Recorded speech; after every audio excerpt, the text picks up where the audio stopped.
Assalamualaikum warahmatullahi wabarakatuh. Perkenalkan nama saya Arya Nugroho, NPM 2110010105756 dari kelas 4G Reguler Malam dari kampus Universitas Islam Kalimantan Muhammad Arsyad Al-Banjari Banjarmasin.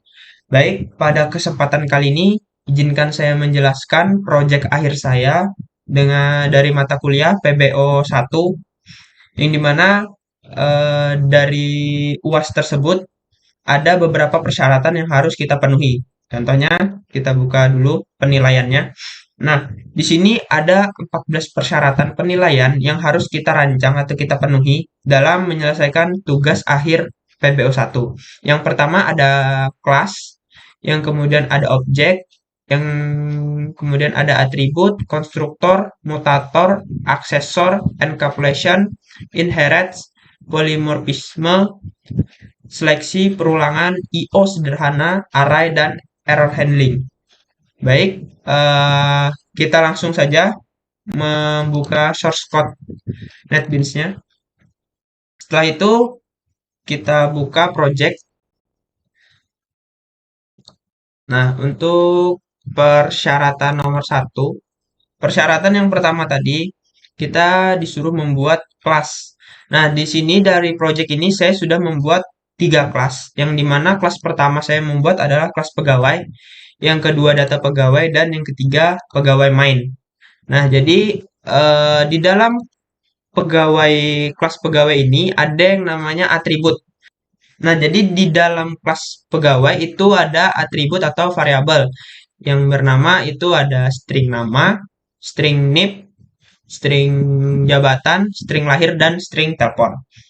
Di dalam kelas pegawai itu ada yang namanya konstruktor. Nah, jadi konstruktor itu berfungsi sebagai menganalisis atau menganalisasikan variabel-variabel intens yang dimiliki oleh objek atau variabel atribut tersebut.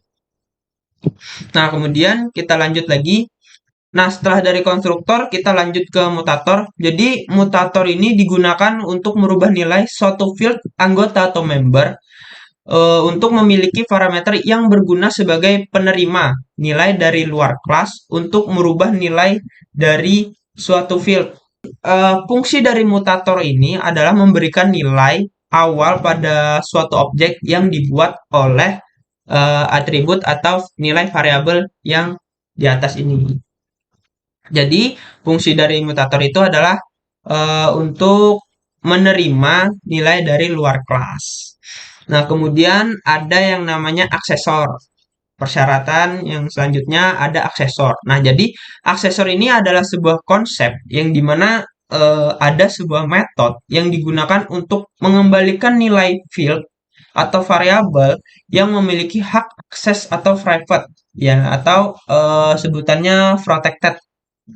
Nah, jadi perbedaan aksesor dan mutator ini adalah nah, kalau aksesor dia mengambil suatu data atau memanggil data, sedangkan mutator itu mengatur. Berarti dia metode yang berfungsi untuk memodifikasi atau mengset suatu data. Kemudian di sini kita lanjut ada yang namanya enkapsulasi. Enkapsulasi ini adalah suatu teknik menyembunyikan atribut atau metode yang dimana keintegrasiannya antara kelas tidak boleh semua atribut dan metode dideklarasikan sebagai public. Nah, di sini saya membuat enkapsulasinya itu hanya private. Nah, kemudian syarat selanjutnya ada polimorfisme. Jadi, polimorfisme ini adalah suatu konsep program yang berorientasi pada objek yang mampu mengacu pada kemampuan variabel, fungsi, atau objek untuk mengambil beberapa bentuk. Jadi, polimorfisme ini biasanya digunakan untuk mengimplementasikan suatu fungsi dari sebuah base class untuk mampu menginterface baik fungsi yang abstrak maupun fungsi yang terdefinisi untuk diimplementasikan sesuai dengan relevansinya suatu kelas yang menggunakan interface maupun inherits pada base class tersebut. Nah, kemudian ini adalah persyaratan yang ada di kelas pegawai dan kita lanjut lagi untuk ke kelas data pegawai. Nah, di kelas data pegawai itu bisa kita lihat langsung ada di sini extend. Yang dimana extend ini bahasanya adalah pewarisan. Jadi, inheritance atau pewarisan itu adalah sebuah konsep pewarisan yang sifatnya berupa variabel atau fungsi yang dimiliki oleh kelas yang diwariskan kemudian kepada kelas-kelas lainnya. Jadi dari kelas pegawai itu mewariskan ke kelas data pegawai. Jadi di kelas pegawai itu mewariskan ke data pegawai. Nah, jadi di sini tulisannya public class data pegawai, extend pegawai. Nah, kemudian syarat selanjutnya yang itu ada seleksi. Di sini saya ada membuat dua seleksi. Yang dimana yang seleksi pertama seleksi switch dan yang kedua ada seleksi if else. Jadi seleksi kondisi ini disebut juga dengan seleksi percabangan, yang dimana adalah suatu proses menentukan apa yang akan dilakukan berdasarkan terpenuhi atau tidaknya suatu kondisi. Jadi dengan seleksi kondisi, kita bisa memastikan bahwa program menjalankan suatu perintah tertentu jika kondisi yang kita inginkan benar. Contoh di sini ada sweep case. Jika kita menuliskan nilai 1, maka yang akan tampil adalah laki-laki. Ini get jenis kelamin. Kemudian case 2 itu adalah perempuan. Nah, jika nilai tersebut tidak dituliskan atau misalnya nomor 3, 4 dan seterusnya, dia akan menampilkan seperti ini. Ops, jenis kelamin tidak diketahui. Sama seperti if else, jika dia menuliskan nomor telepon itu 62, awalan 62, otomatis yang muncul akan negara Indonesia. Dan juga kalau misalkan dia menuliskan 08, akan tampil Indonesia juga. Tetapi jika dia menuliskan berbeda daripada ini, akan tampil ops, kode yang Anda masukkan salah. Nah, kemudian kita lanjut lagi.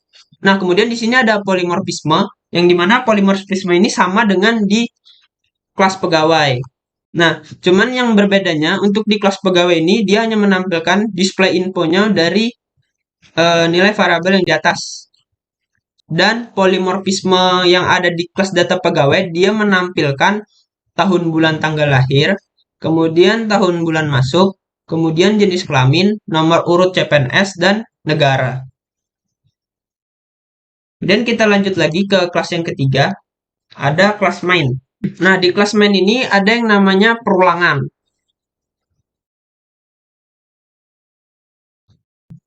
Nah, jadi perulangan merupakan struktur adalah instruksi kode program yang bertujuan untuk mengulang beberapa baris perintah dalam merancang perulangan for. Jadi, setiap kita menuliskan atau menjalankan program, dia akan mengulang lagi. Tetapi di sini saya mengulang tiga perulangan.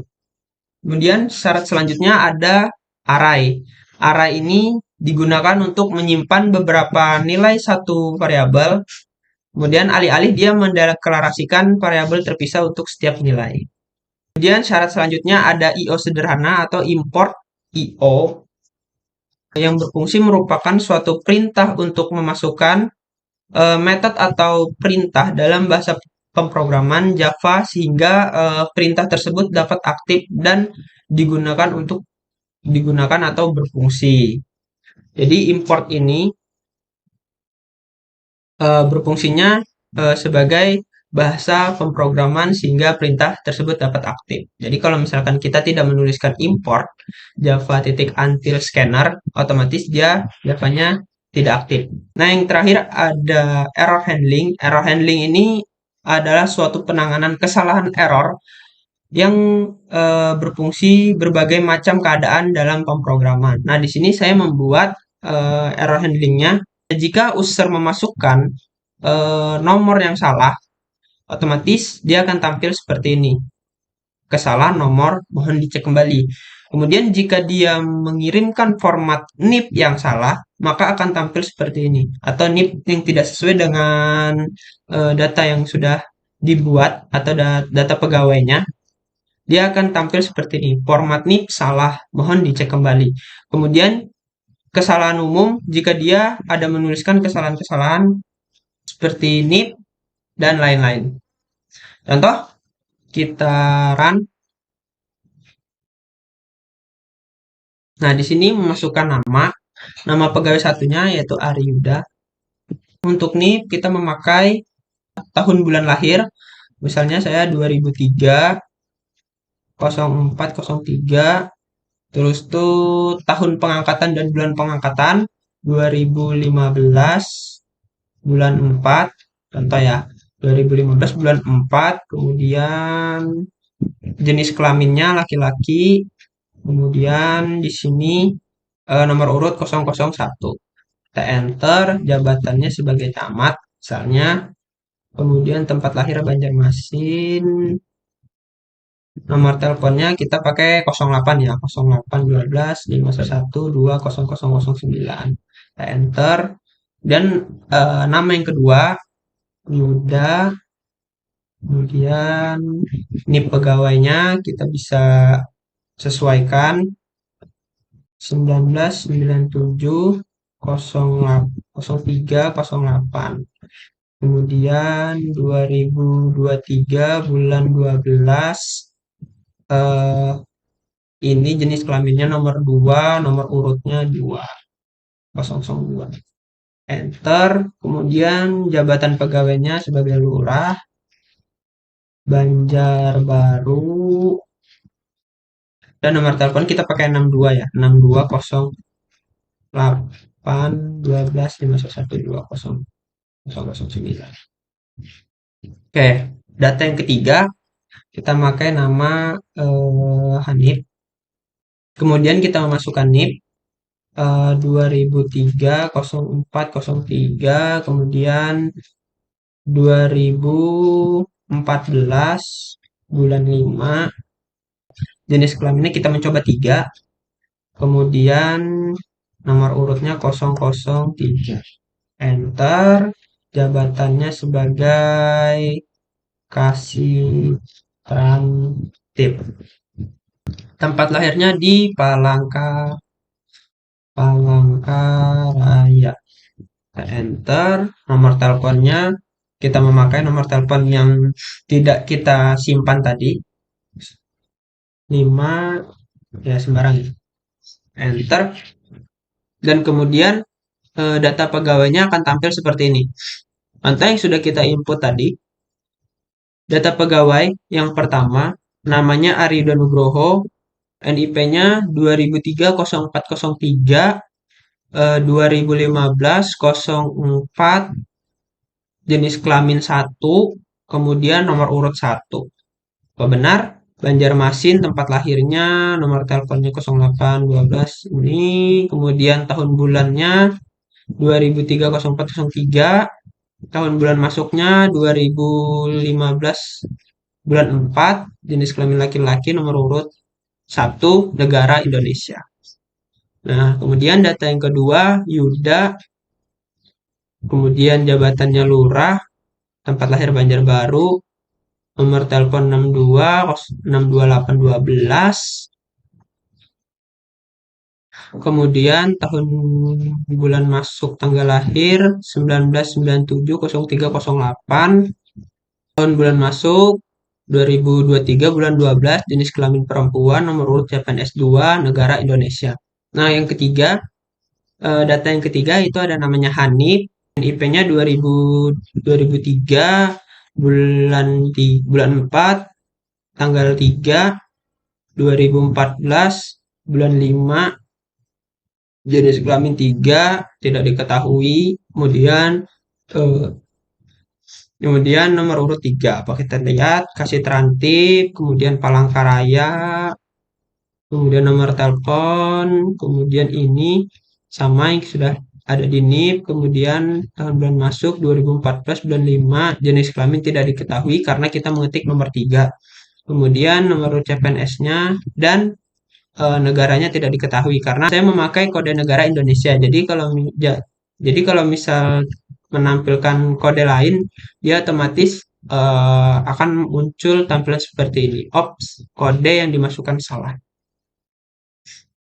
Nah, mungkin cukup sekian penjelasan proyek akhir saya yang sudah saya rancang untuk satu semester ini di mata kuliah PBO untuk memenuhi 14 persyaratan yang dimana ini adalah syarat penilaian untuk tugas akhir PBO 1. Nah, cukup sekian dari saya. Salah hilapnya mohon maaf. Wabillahi taufiq walhidayah. Wassalamualaikum warahmatullahi wabarakatuh.